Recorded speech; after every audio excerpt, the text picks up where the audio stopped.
Halo, selamat datang di channel Ruang Taktik. Di video kali ini, kita akan analisis pemain muda Manchester United yang akhir-akhir ini namanya sedang naik daun, Amad Diallo. Sepanjang musim ini, Manchester United dilanda banyak permasalahan. Mulai dari badai cedera yang nggak berhenti menerpa, hingga performa yang tidak kunjung menemui konsistensinya. Di tengah semua permasalahan yang berdampak negatif itu, menjelang akhir musim, muncul pemain yang performanya bisa menjadi harapan Manchester United untuk memulai di musim depan. Adalah Amad Diallo yang mencuri perhatian dengan performa apiknya. Ia menjadi starter di 2 laga terakhir melawan Arsenal dan Newcastle. Yang fenomenal, Amad menjadi penentu kemenangan di babak 8 besar FA Cup saat melawan Liverpool. Dan yang terbaru, namanya kembali tercatat di papan skor dan berhasil mengantarkan Manchester United menang versus Newcastle. Nah, bagaimana playing style dan apa saja kelebihan Amad Diallo?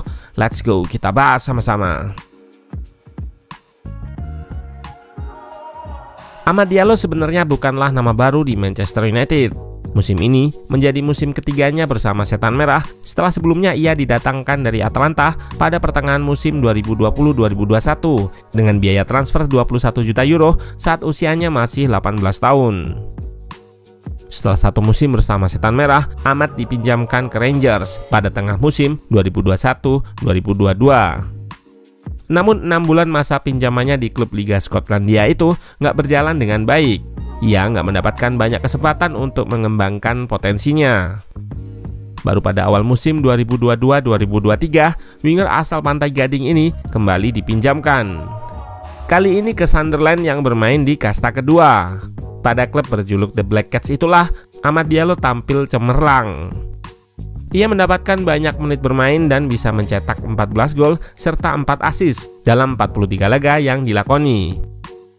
Pada laga-laga tersebut, Amad juga bermain di banyak posisi, mulai dari winger kanan atau sayap kanan yang jadi posisi utamanya, lalu central forward, second striker, hingga attacking midfielder atau gelandang serang.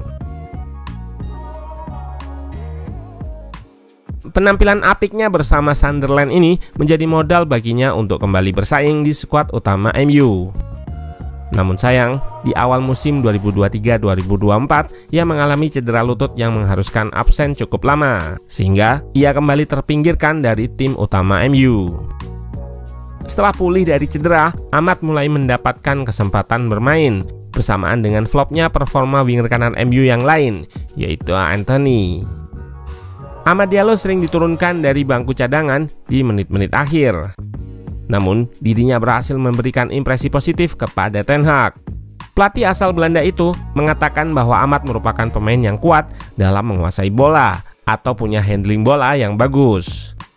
Ia memiliki visi yang bisa memungkinkan dirinya melepaskan umpan kunci atau key pass, final pass, dan juga bisa mencetak gol. Gol penentu kemenangannya versus Liverpool seolah menjadi pembuktian dari seorang Amad Diallo yang bisa jadi pintu gerbang bagi dirinya untuk mendapatkan kesempatan bermain yang lebih banyak, terutama untuk musim depan. Amad Diallo merupakan winger bertipe inverted, maksudnya bermain di sisi kanan dengan kaki kiri sebagai kaki terkuatnya.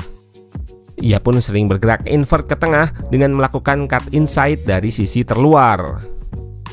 Lewat heatmapnya terlihat, selain dominan berada di area kelebaran koridor sayap, Amad juga bisa masuk ke koridor half space.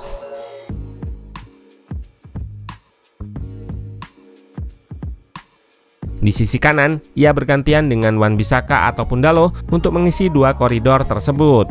Jika Amad di koridor sayap, maka fullback akan masuk ke half space, begitu pula sebaliknya. Jika masuk ke koridor half space, winger kelahiran tahun 2002 ini seringkali turun untuk menjadi target progresi saat MU berada dalam fase bangun serangan. Sebagai winger, atribut unggulan yang dimiliki Amad Diallo adalah dribbling. Ia memiliki skill mengolah bola yang sangat mumpuni dan punya kepercayaan diri tinggi ketika menguasainya. Seringkali, Amad akan melakukan cut inside, menggiring bola secara diagonal ataupun horizontal dari sisi sayap ke tengah. Bisa dikatakan, footworknya sangat bagus yang memungkinkan dirinya untuk mengubah arah meskipun sedang menggiring bola dengan speed yang kencang.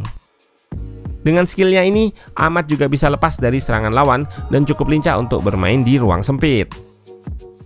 Dari map di sini terlihat, musim lalu saat bermain di Sunderland, ia juga sering melakukan chance creating carries atau dribble untuk menciptakan peluang. Ini adalah salah satu atribut unggulannya. Di laga versus Newcastle, Ahmad menginisiasi gol pertama MU dengan cut inside-nya. Lewat sisi sayap, Ahmad menggiring bola hingga ke koridor half space yang dilanjutkan dengan asisnya kepada Mainoo yang berhasil mengekspos celah di backline Newcastle.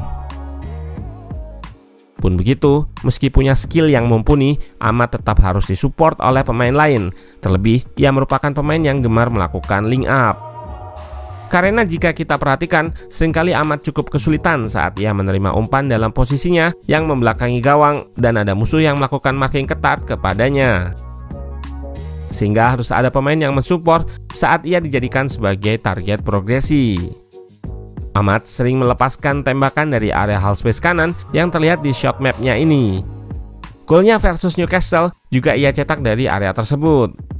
Saat corner, ia seringkali berdiri di tepi kotak penalti. Tujuan utamanya untuk mengantisipasi bola muntah atau second ball, seperti saat ia cetak gol ke gawang Dubravka ini. Namun selain untuk antisipasi second ball, di area yang relatif kosong ini, Ahmad juga bisa dijadikan opsi target crossing. Selain beberapa kelebihannya tadi, Ahmad juga merupakan winger yang memiliki work rate tinggi. Ia nggak malas untuk membantu pertahanan saat dibutuhkan, dan ini penting di sistem taktik Ten Hag.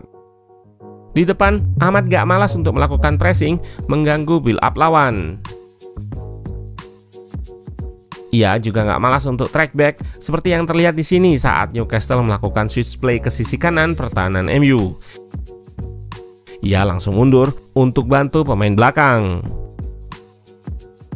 Ia yang tak malas untuk mundur ini bisa membantu Wan-Bissaka dalam bertahan, sehingga fullback kanan MU ini tidak mudah dieksploitasi atau di-overload oleh lawan. Di laga versus Arsenal, Ahmad sempat melakukan clearance di kotak penalti saat Wan-Bissaka sudah diikat oleh pemain The Gunners. Selain work rate, Ahmad juga merupakan pemain yang memiliki kecepatan atau speed.